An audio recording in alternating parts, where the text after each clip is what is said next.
నా పేరు తాళ్ళూరి అనసూయారాణి. మా హస్బెండ్ పేరు వి కిరణ్ కుమార్. మాకు 16/12/1998లో రిజిస్టర్ మ్యారేజ్ జరిగింది గుంటూరులో.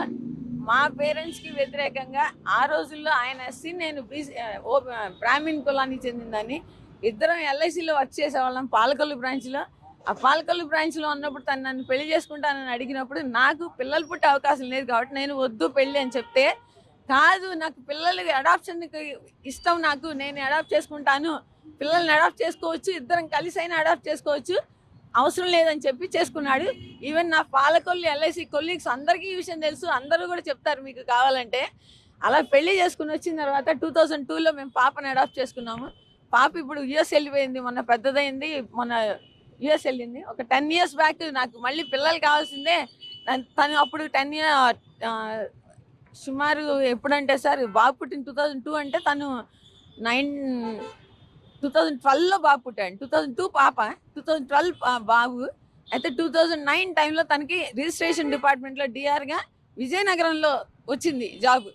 వచ్చినప్పుడు మేము అప్పుడు అనుకున్నాము, సరే సరగేషన్కి వెళ్దాము, అప్పుడే కొత్తగా సరగేషన్ వచ్చింది, సరగేషన్కి వెళ్దాము, కనీసం తనకంటూ నేను కూడా న్యాయం చేసినట్టు ఉంటుంది, నా వల్ల ఒక పిల్లలు కలగలేదు కాబట్టి అని చెప్పి నేను ఒప్పుకున్నాను సార్ సరగేషన్కి.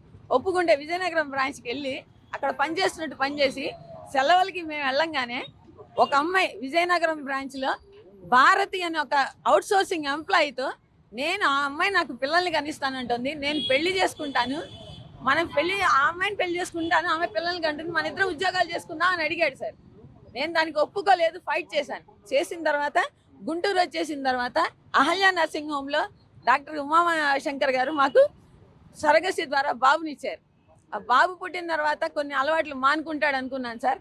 ప్రతి ఎక్స్ట్రా మ్యారిటల్ అఫైర్స్ పెట్టుకోను, అదే అన్న అంటే నీకు పిల్లలు లేదు, నాకు సుఖం లేదు అని యాక్సెప్ట్ చేయాలి, యూ హ్యావ్ టు యాక్సెప్ట్ అని గత 13 సంవత్సరాలుగా నన్ను వేధిస్తున్నాడు.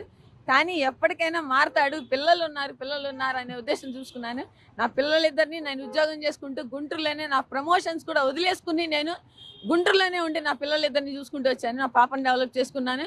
ఇప్పుడు బాబు తను వీకెండ్స్ మాత్రమే వస్తాడు, అక్కడ ఇక్కడ ఉద్యోగాలు చేసుకుని. ఆ వీకెండ్స్ వచ్చినప్పుడు కూడా నన్ను హెరాస్ చేస్తున్నాడు, బాగా కొట్టడం, తిట్టడం. ఏదన్నా అంటే నేను ఒక హయ్యర్ క్యాడర్లో ఉన్నాను, నేను డిఐజీని, నువ్వు నా కాళ్ళ కింద బతకాలి నువ్వు, అంతే తప్ప నువ్వు ఎదురు చెప్పకూడదు, నాకు నేనేమేం చేస్తా, నేను ఎస్సీ ఎస్టీ అట్రాసిటీస్ పెడతాను నువ్వు ఎదురు మాట్లాడితే అని చెప్పి నన్ను బెదిరించడం జరిగింది సార్ చాలాసార్లు. కానీ ఎప్పటికైనా మారతాడు అని పిల్లల్ని చూసుకుంటూ ఉంటే పాప కూడా అమ్మ ఏదో ఒక టైంలో నాన్న మారతాడేమోనమ్మా అని చెప్పి వెయిట్ చేశాము. ఇప్పటికీ వెయిట్ చేస్తుంటే ఎదురుగా లాస్ట్ టైం అనంతపురంలో జాబ్ చేయడానికి వెళ్ళాడు సార్. ఒక 3 months ఎప్పుడు డెప్యుటేషన్కి వెళ్ళి అనంతపురంలో కవిత అన్న ఒక అమ్మాయితో ఎక్స్ట్రా మ్యారిటల్ రిలేషన్ పెట్టుకుని నేను ఆ అమ్మాయిని పెళ్లి చేసుకుంటాను, నువ్వు డైవోర్స్ ఇవ్వమని అడిగాడు సార్ నన్ను. నేను మెయింటెనెన్స్ ఇస్తాను, నువ్వు డైవోర్స్ ఇవ్వమంటే నేను చెప్పాను నీ మెయింటెనెన్స్ అవసరంలా, తీసుకుంటే డైవోర్స్ తీసుకుని వెళ్ళిపో, నా పిల్లలతో నేను ఉంటానంటే మళ్ళీ అలా కాదు, ఎవరితో మాట్లాడినని నాకు ఆ కవితతో మాట్లాడను అని చెప్పి లెటర్స్ రాసి ఇచ్చాడు సార్. మొన్న ఈ మధ్య రీసెంట్గా మేము ఏం చేస్తాం, ఇట్లాగే ఏదో ఒకటి చేస్తూ వస్తున్నాడు. నా కవిత అన్న అమ్మాయితో రెగ్యులర్గా మాట్లాడుతున్నాడు. ఆ కాల్స్ అన్నీ కూడా మేము రికార్డ్ చేసుకోవడం జరిగింది, అవన్నీ నా దగ్గర ఉన్నాయి. కానీ సరేలే మారతాడు, కేసు వద్దు అని వెయిట్ చేస్తూ వచ్చాను సార్.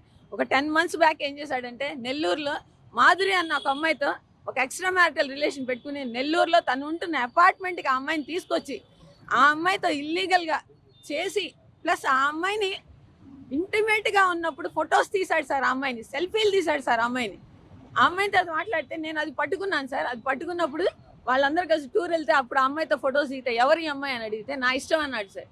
ఆ అమ్మాయి నాకు కాల్ చేసి మాట్లాడింది. నేను చెప్పాను, అమ్మాయి ఇతనికి చాలా ఎఫ్ఐస్ ఉన్నాయి, నువ్వు ఇలాంటి పనులు చేస్తున్నావు, నీ లైఫ్కే డేంజర్ అంటే ఆ అమ్మాయి నాతో చెప్పింది, మేడం ఇంకెప్పుడు కూడా నేను తప్పు చేశాను, నేను ఇంకెప్పుడు కూడా చేయను, మీకు నేను మాట ఇస్తున్నాను, మీకు ఎప్పుడైనా అవసరమైనా నేను కూడా హెల్ప్గా ఉంటాను, నన్ను బ్లాక్మెయిల్ చేశాడు, నన్ను హెరాస్ చేశాడు, నాకు అపాయింట్మెంట్ ఇవ్వడానికి ఇంటికి రమ్మన్నాడు మేడం అని ఆ అమ్మాయి చెప్పిన మెసేజెస్ కూడా నా దగ్గర ఉన్నాయి మొత్తం అన్నీ.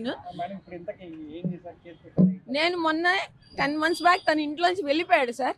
నేను రాను ఇంటికి, నేను వెళ్ళిపోతాను అని కేసు లేదు ఏమొద్దు అని చెప్తే మా యూనియన్ వాళ్ళు అందరూ వస్తే ఒక 10 మంది సంతకాలు పెద్దల సమక్షంలో సంతకాలు పెట్టుకుని ఇంటి మెయింటెనెన్స్, పిల్లల చదువులు తను చూసుకునేలాగా, పిల్లల తల్లి దగ్గర ఉండేలాగా రాసి ఇచ్చి తను బయటికి వెళ్ళిపోయాడు సార్. ఎప్పుడన్నా హెల్త్ కండిషన్స్ బాగాలేనప్పుడు ఒకళ్ళని చూసుకోవాలి అంటూ ఒక అగ్రిమెంట్ ఇచ్చాడు. మీ మీడియా వాళ్ళకి నేను అది కూడా పంపిస్తాను.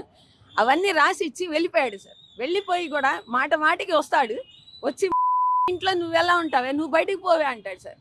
నేను కూడా ఆ ఇంటికి సంబంధించి కన్స్ట్రక్షన్కి కానీ అన్నింటికి కానీ లీగల్గా నా బ్యాంక్ అకౌంట్స్ నుంచి నేను పంపించాను సార్. తనకేంటంటే రిజిస్ట్రేషన్ డిపార్ట్మెంట్లో పనిచేస్తున్నాను, నాకు కోట్ల డబ్బులు సంపాదించి ఆ గర్వం పెరిగిపోయి అదేంటంటే అవన్నీ కూడా ఇల్లీగల్గా సంపాదించే సంపాదనలు అన్నింటినీ కూడా నాటకాలు ఆడి బినామీల పేర్లు పెట్టుకుని అవన్నీ చేసి నన్ను హెరాస్ చేస్తున్నాడు. నిన్న ఇంటికి వచ్చాడు సార్. మొన్న శనివారం నేను బాబు కలిసి విజయవాడలో మా ఫ్రెండ్ ఫంక్షన్ ఉంటే మేము వెళ్ళాము విజయవాడకి. ఎందుకు వెళ్ళాలి, బాబుని ఎందుకు తీసుకెళ్ళాలి అని చెప్పి నిన్న పొద్దున వచ్చి ఎందుకు వెళ్ళావు నువ్వు అని చెప్పి కొట్టాడు. నేను నీతోనూ ఎక్కడికన్నా టూర్స్కి వస్తున్నాను, అమ్మతో వెళ్ళటంలో తప్పే ఉంది అని బాబు అడిగాడు సార్.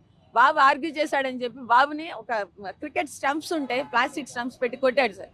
బాబు పెద్దగా అమ్మ అమ్మ అని ఏడిస్తే నేను వెళ్ళి ఎందుకు చిన్న విషయానికి కొడతావు అని చెప్పి నేను అడ్డం పెడితే నన్ను కొట్టేసి నా యాంకిల్స్ మీద నా అరికాళ్ళ మీద మనిషి నిలబడి తొక్కేశాడు సార్. నన్ను లేవనివ్వకుండా వెనక్కి తోసి పడేసేసాడు. నా బ్యాక్ అంతా దెబ్బ తగిలింది, నా మీదకి బాబుని తోసేశాడు.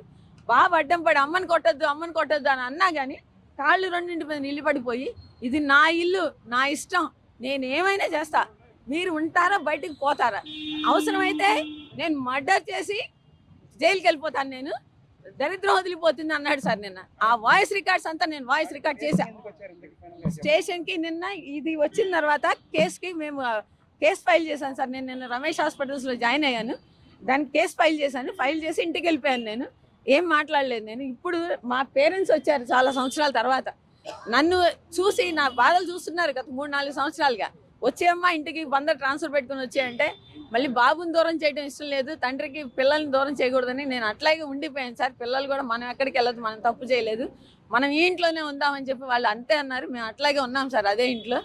అయితే నిన్న కొట్టాడని చెప్పి నేను క్యాష్ ఫైల్ చేసి వెళ్ళిపోయాను. ఇప్పుడు మా పేరెంట్స్ వచ్చారు సాయంత్రం, మా అన్నయ్య మా వాళ్ళు అందరూ వచ్చారు. వస్తే వాళ్ళు నా కాళ్ళు నడవలేని తనని చూసి రైలుపేటలో మా పిన్ని గారు ఉంటారు, వాళ్ళ ఇంట్లో 4 రోజులు ఉంది కానీ అమ్మ ఈ ఇంట్లో నిన్నే ఉండొద్దు అంటున్నాడు. ఇంక ఇప్పుడు మేము తోడుగా ఉంటే కనుక మమ్మల్ని కూడా నా ఇంటికి మిమ్మల్ని ఎవడు రమ్మన్నాడు అని చెప్పి అడుగుతాడు. కాబట్టి వద్దు మనం అక్కడికి వెళ్దామంటే నేను బాబు వాళ్ళతో బయలుదేరామండి. బయలుదేరితే అడ్డం పడిపోయాడు, వ్యాన్కి అడ్డం పడిపోయి భారత్పేట 6th లైన్లో సచివాలయం రోడ్లో నా కొడుకుని తీసుకెళ్ళడానికి వీలు లేదు నువ్వు అన్నాడు. తల్లికి పిల్లలు తల్లి దగ్గర ఉంటారు అని రాసి ఇచ్చిన వాడు కొడుకుని తీసుకెళ్ళలేదు దానికి వీల్లేదని ఎలా అంటాడు సార్? తనకి ఎంత హక్కు ఉందో కొడుకు మీద నాకు అంతే హక్కు ఉంది. నేను అతనికి శిక్ష పడాలని కోరుతున్నాను సార్. మమ్మల్ని హెరాస్ చేస్తున్నాడు. పోలీసులు చాలా బాగా స్పందించారు సార్. నిన్న నాకు వెంటనే నేను ఫోన్ చేయగానే నాకు రమేష్ హాస్పిటల్స్కి వచ్చారు, నాకు బాగా సపోర్ట్ చేశారు. అమ్మ మీరేం భయపడద్దు, మేము కేసు ఫైల్ చేస్తున్నాం అన్నారు. రాత్రి 2:30కి నాకు కేసు ఫైల్ చేసి FIR ఫైల్ చేశామని పంపించారు. ఈరోజు కూడా ఇప్పుడు నాకు బాబుని అడ్డం పడ్డాడు సార్ అని నేను వీరాస్వామి గారికి కాల్ చేశాను. కాల్ చేస్తే నేను ఇమ్మీడియట్గా నేను కానిస్టేబుల్స్ని పంపిస్తున్నానమ్మని కానిస్టేబుల్స్ని పంపిస్తే వాళ్ళు అక్కడ ట్రాఫిక్ని క్లియర్ చేసి ఇల్లీగల్ కాంటాక్ట్స్ పెట్టుకున్న వాళ్ళందరూ పర్మనెంట్ ఎంప్లాయీస్ ఉన్నారు, అవుట్ సోర్సింగ్ ఎంప్లాయీస్ ఉన్నారు సార్. అందరు రిజిస్టర్ ఆఫీస్ వాళ్ళే ఉన్నారు సార్.